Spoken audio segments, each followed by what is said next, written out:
Bom, eu agradeço aqui essa oportunidade de ter um pediatra aqui falando alguma coisa sobre as drogas e de ter alguns pediatras aqui presentes, né? Essa aqui é a incidência de um trabalho patrocinado pela Pró-Reitoria de Cultura e Extensão da USP, onde a gente investigou a experimentação de droga em 10 escolas aqui em torno da Universidade de São Paulo. Então, coloridinha a experimentação, a primeira coluna é o 5º ano, seriam crianças de 10 anos, e a última coluna é o 3º ano do ensino médio, onde estão com 17 anos.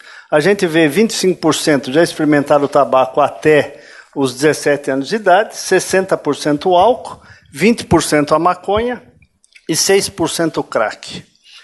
20% da maconha preocupa, porque 25% já experimentou o tabaco e 20% já experimentou a maconha. Só que o roxinho nesse gráfico é aquele que já é usuário diário.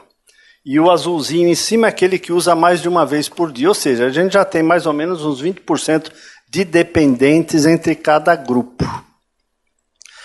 Essa é uma comparação que a gente gosta de fazer. 300 casos de dengue para 100 mil habitantes é epidemia. Todo mundo conhece o nome do pernilongo, o que precisa fazer para evitar a dengue, etc, etc. Se a gente considerar em 100 mil jovens de 17 anos, eu vou ter 25 mil tabagistas, 20 mil maconhistas, 5 mil no crack e 60 mil no álcool. Experimentação. Mas se 20% desses são dependentes, eu tenho 5 mil tabagistas, 4 mil maconhistas, 1.000 usuários de crack e 12 mil usuários de álcool até os 17 anos. Isso é mais do que dengue, zika, chikungunya, febre amarela, tudo junto. E não é considerado um problema de saúde. Isso já foi falado, o desenvolvimento do cérebro, até os 21 ou até os 25. Aqui um exemplo, se você tiver uma dependência, o camarada começa a beber com 12 anos, olha o nível de dependência do álcool, se começa a beber com 14, mas se começa a beber com 21, o nível de dependência é muito inferior. Quando perguntamos para o jovem, qual é a droga que faz menos mal? Todos eles falam maconha e álcool. Maconha vem primeiro, o álcool vem em segundo. Essa é a ideia que ele tem. Quando eu fui para uma escola, me puseram, nunca façam isso, me puseram num anfiteatro com 100 adolescentes de ensino médio e os professores resolveram sair para deixá-los à vontade para poderem perguntar o que quisessem. E aí foi o caos. Então, e é um anfiteatro sem microfone ainda, foi uma desgraça. Saí de lá rouco. Mas consegui perguntar para eles, escuta, os seus avós fumavam? Todos levantaram a mão. Ah, fumavam. E por que eles fumavam? E eles falaram isso, porque era chique, porque era charmoso, porque tinha glamour, porque dava prazer, porque acalma, socializa. Diz que a maioria dos avós na época fumavam, que não é verdade, mas achavam que o tabaco não viciava e não conheciam os problemas de saúde causados pelo cigarro. Isso foi informação deles, que eu fui anotando. E aí perguntei, por que o jovem usa maconha hoje? E eles se enrolaram todos para explicar, e eu expliquei. Porque é chique, porque é charmoso, porque tem glamour, porque dá prazer, porque acalma, porque socializa. A maioria fuma, mas não é verdade. Acham que não vicia e desconhecem os problemas de saúde causados pela droga. Então, para mim, o que já foi falado hoje cedo, a maconha de hoje é o tabaco da década de 50 e 60, não tem diferença nesse sentido. E aí, eu não entendia nada de maconha, fui aprender um pouquinho no Congresso da BEAD. Eu era, acho que, o único pediatra lá, com 500 psiquiatras e tal. E esse foi o Ferguson, né, que falou lá.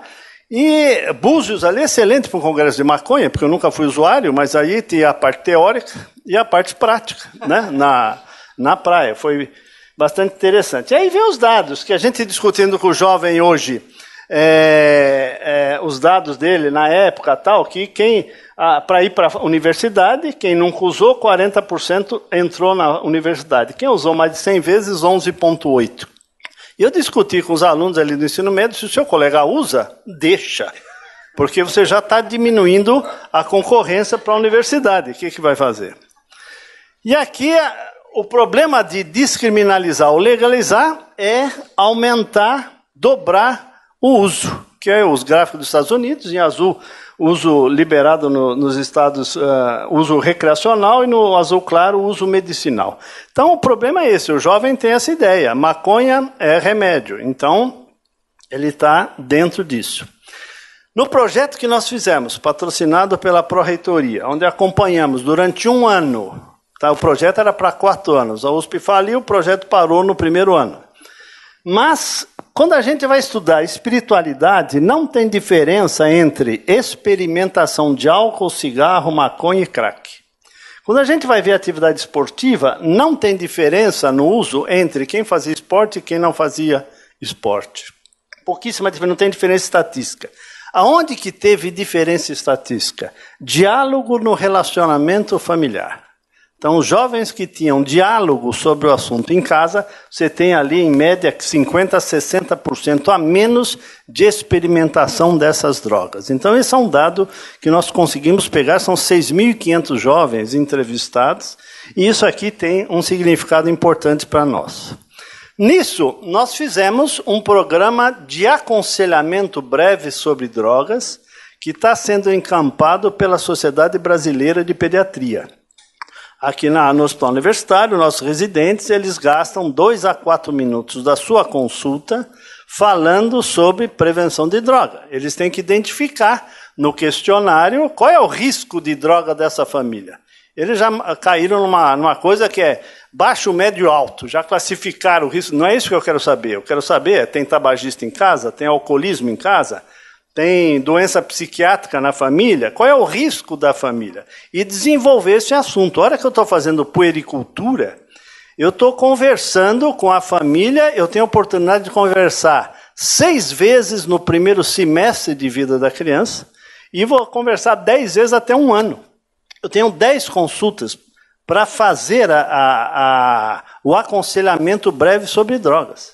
Então eu posso repetir isso várias vezes. Por isso que eu disse de manhã que era intraútero, não menosprezando o trabalho aos 7 anos de idade, mas nós temos que fazer em qualquer faixa etária, né? E aqui fumantes, 34% das famílias têm um fumante dentro de casa, 43% álcool, esse número está baixo, porque a minha pergunta foi, tem bebida alcoólica em casa? E, na verdade, a cerveja muitas vezes não é considerada bebida alcoólica. Mas a maconha, 27% de presença de maconha nas famílias é assustador, e 11% de crack.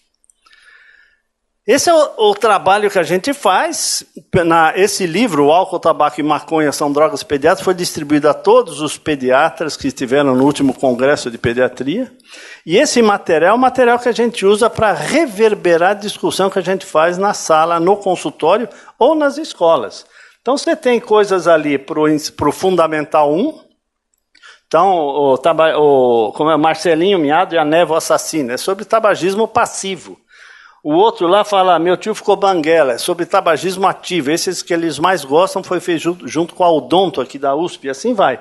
E tem um material para o ensino médio, final de Fundamental 2 e ensino médico, que é a maconha, é o álcool e o narguile, né? Que são coisas que estão mais na mão dele. Cada consulta, o paciente recebe um livreto deste. Isso não é brinde, é para o residente.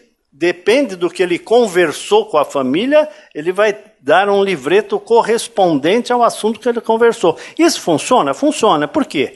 30% de quem vem parar de fumar no ambulatório antitabágico, que eu que toco, apesar de ser pediatra, o que acontece? 30% vem por causa do filho ou neto. Então, essa semana, um avô de 75 anos veio parar de fumar. Eu perguntei, por que o senhor veio? Sabe o que é? O senhor deu um livreto desse na consulta do meu neto? E cada vez que eu acendo cigarro, meu neto faz eu ler o livreto. Eu já li o livreto 58 vezes. Então, resolvi vir parar de fumar. Então, isso chega em casa. E nós temos que fazer a parte do advocacy, como eu falei. Porque não fomos nós médicos que diminuímos o tabagismo de 30% da população para 10%. 40 milhões de pessoas pararam de fumar no país nos últimos 20 anos. E isso andou por causa do advocacy, porque, como eu falei de manhã, esse pessoal é que vota. Então, aqui, nós fomos junto com o Alberto lá no Conselho Federal de Medicina, falar sobre prevenção de droga, e aproveitamos, marcamos com a Luísa Erondina e entregamos para ela o nosso novo material, que é um caderno de propostas de aulas para professores do ensino fundamental 2, que vai ali do 6º ao 9º ano. Esse caderno está no site do Dr. Bartô. qualquer um pode acessar. São 64 aulas, dividido por 8 matérias, que é português, matemática, história, geografia, arte, ciências, educação física e inglês. Cada matéria tem uma aula de prevenção de álcool e uma de prevenção de tabaco para poder expor isso ao seu dentro do currículo escolar tradicional. Então, são 64 aulas, por quê? Porque essa discussão de prevenção tem que ser contínua. Fazer coisas pontuais a gente sabe que é zero.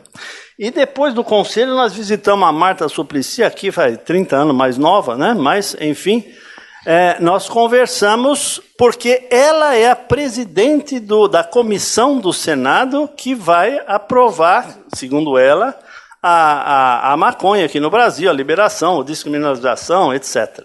Então, nós precisamos dar informações para esses que vão votar as leis, porque eles não têm noção nenhuma do que é isso. Eu sou pediatra, consultório pequeno, só faço depois das 5 horas da tarde, e eu tenho 6 comas alcoólicos no consultório aos 14 anos de idade. Estou falando de coma alcoólico, não estou falando de vomitar no banheiro, coisa desse tipo. E eu tenho 6 surtos psicóticos com 2 esquizofrênicos. Eu sou pediatra.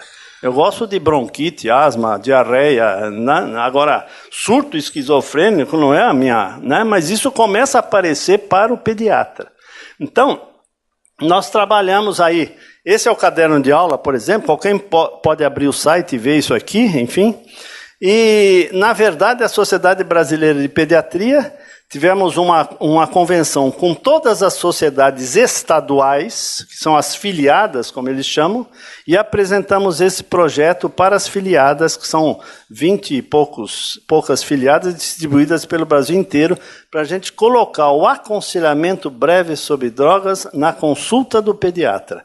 E também trabalhar a nível de secretarias de educação, distribuindo esse material, já que a gente não consegue ir em escola, coisa desse tipo, mas é muito difícil que um secretário de saúde o secretário de educação abrace esse tipo de coisa. O que a gente vê na prática é que você está fazendo uma coisa que já tinha gente na secretaria que devia fazer. Só que você faz, isso causa uma polêmica quando se apresenta, então isso não vai para frente. Então, essa discussão política tem que haver para que a gente abrace essa ideia de prevenção em todos os níveis. Era isso. Obrigado.